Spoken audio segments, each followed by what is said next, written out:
Palestinians are collapsing in Gaza Street from Israeli-imposed starvation campaign. A frontline report on people forced to face death from starvation or being shot in a perilous quest to obtain meager...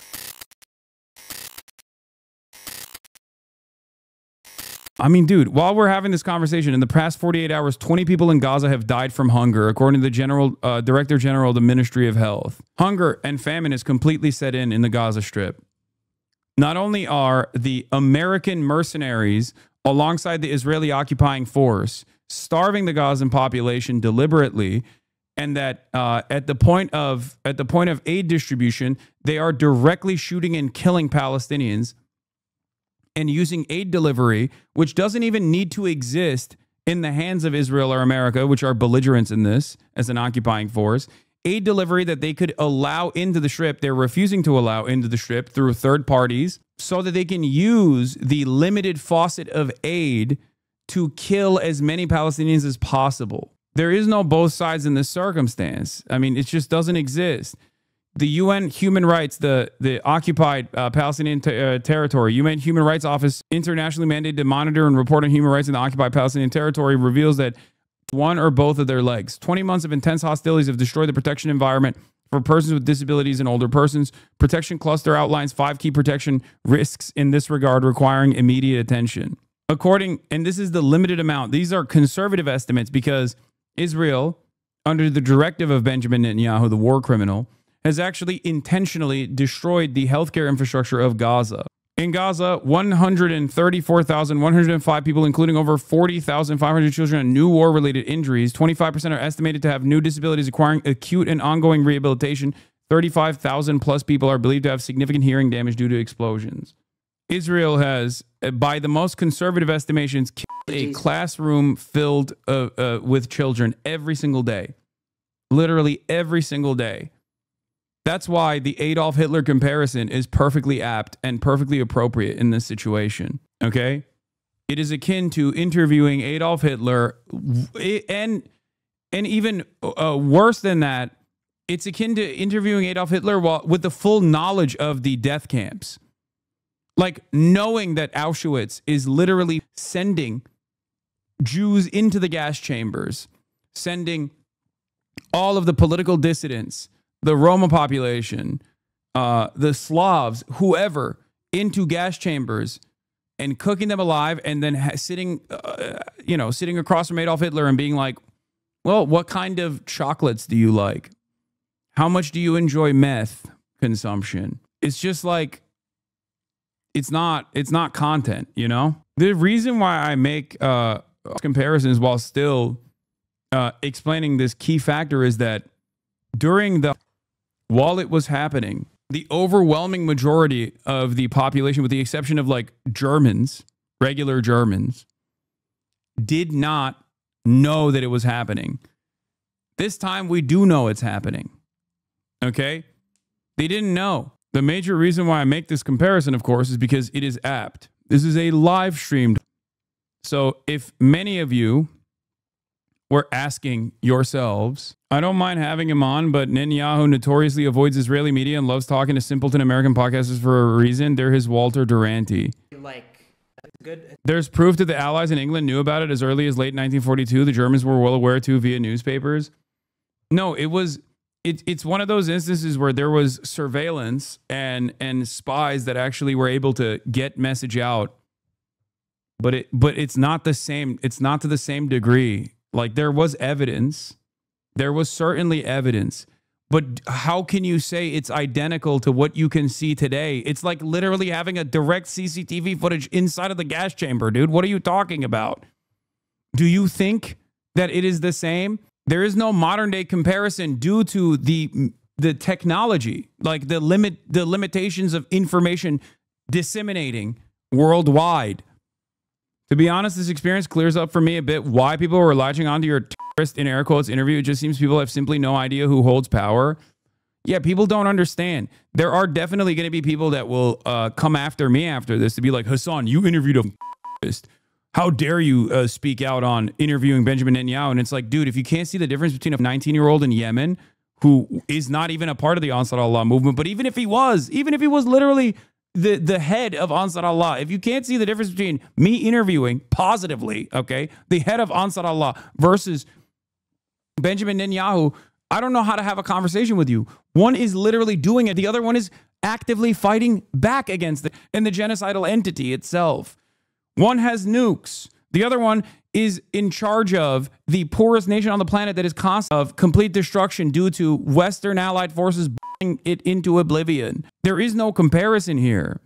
That's why I was like saying it's not the same as like, even if you were to like interview Yahya Sinwar, if he hadn't been by the Israeli state, there would be no comparison. That's it.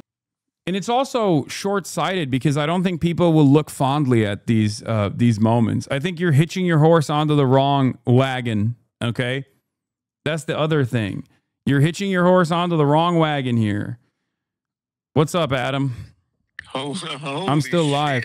Wait, are you still with them? No, I'm live streaming. Oh, on your thing. Right, on my thing. right. Do you want to? I forget that you're always on your thing. Yeah, you can call me on Discord if you want. That was surreal, no? That is, yeah. I mean, I. What an insane world. Yeah. It really is. No. I mean, just think about it. It's like, I mean, that's what I try to talk to Steiny about on the episode. But I'm like, why do you think the most powerful people, like, it's crazy. Like, they were like, the Israeli government was like, we're going to get him on full send. It's just like, what is the world? What is like, it's such an insane situation. I agree. By the way, they can hear you. The stream can. Oh, sorry. I forget. No, it's all good. What? You gave it to them after I got off? I mean, I tried to, but what do you say to someone who's like, yeah, it kind of is like interviewing Adolf Hitler, I guess. And then, well, beyond that, it's just like we're checking. We're gonna talk to the experts. Sneeko, what's the other guy? Iron, Fresh and Fit, and Nicholas Fuentes. What is Fresh and Fit is where they yell at girls for being sex workers. Yeah. They hire girls from all three of those guys are deniers, by the way. All three of them that they mentioned. They went from that to Holocaust? All three of them are deniers, yes. How does that work? That's what is going on? Yeah. Oh no, this is like. Okay, I'm gonna go. I have to finish. But call me when you're off. All right, I will. All right, bye. Which is so crazy. It certainly wasn't known by civilians or even the average gun on the ground in the U.S. and UK, even if their intelligence committees were aware before the end of the European theater of war too. That's what I'm saying. I don't know how we just get people to understand that not everything is content, you know. But at least their audience seemingly understands it. So there is nothing that is in comparison in the modern history, human history of the world. We have never seen anything like this in the modern human history. And what is being allowed to be done to the Palestinians with the complicity and permission of the entire world ensures that near future is filled with more of this. Palestinians are collapsing in Gaza Street from Israeli-imposed starvation campaign. A frontline report on people forced to face death from starvation or being shot in a perilous quest to obtain meager rations. Like when people try to say this is normal or like, oh, this is nothing. This is a mere blip in the history of mankind. Like what they don't realize is no, it's not. The only reason why you are saying it's normal is because you want it to be like the world is a cruel place for sure. But this is quite literally like doing denial in the duration of the happening with full knowledge that it's happening. It's just not even, I don't know how else to describe it. It's unprecedented because it's live streamed in broad daylight. So it just shows the depravity, the endless depravity the humans have. Like our cruelty is so epic. It's like shocking. This is one. Here is Cindy McCain, John McCain's wife. Okay. Speaking as the spokesperson for the World Food Program. The worst tragedies we've seen so far in this particular war. What happened was we had clearance to go through the Zakim gate. We were through the gate. The Israelis had, as you know, they clear everything and they decide when and if you go in. And we began our trek down the road, and what we saw were thousands of people running towards us, and they were hungry, they're starving. And all of a sudden, the Israeli tanks, Israeli guns, Israeli weapons from all kinds started firing on the crowd. And it was just, it's something that I hope never happens again. But more importantly, our group, WFP, our people that work for us were there too, and they were put in grave danger as a result of that. No humanitarian aid worker should ever be a target of anything. Well, this follows a trend over the last 2 months where over 800 Palestinians have been killed around aid distribution sites. The majority of those are at the controversial US-backed and Israel-supported Gaza Humanitarian Foundation. Can you be very specific? Are you coordinating in any way or supporting in any way that operational model? And what is your view on the GHF? Well, we are not coordinating and we do not work with GHF. As you know, we're a UN agency. And so we have our UN, the way the UN operates is different from what GHF is doing.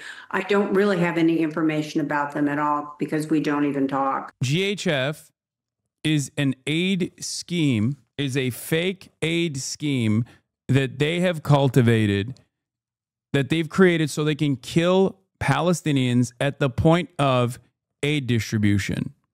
Okay? That's it. That is literally, that is what it is. It sounds so depraved, but that is what it is.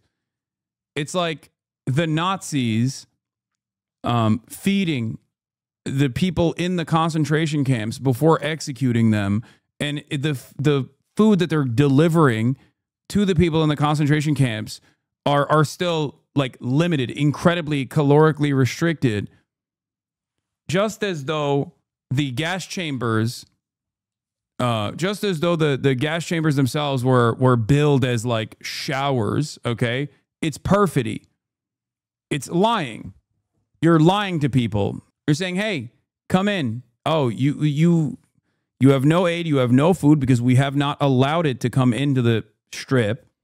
There are hundreds of trucks waiting on the other side of the border, and basically the remaining starving Palestinian population is so desperate for that aid that even if they shoot at them every single day, which they have, they've killed hundreds of people, more than 600, 700 people, just at the aid distribution sites. They're using the aid as bait to lure Palestinian children and Palestinian men and Palestinian women into the aid distribution sites where American mercenaries shoot them and kill them. The Israeli occupying force uses tanks to kill this civilian population desperate for food, a crumb of food. It's a war crime built on top of a war crime, built on top of a war crime. It's just like an epic magnitude of war crimes. It's not just a difference in opinion. It's just like incredibly evil shit.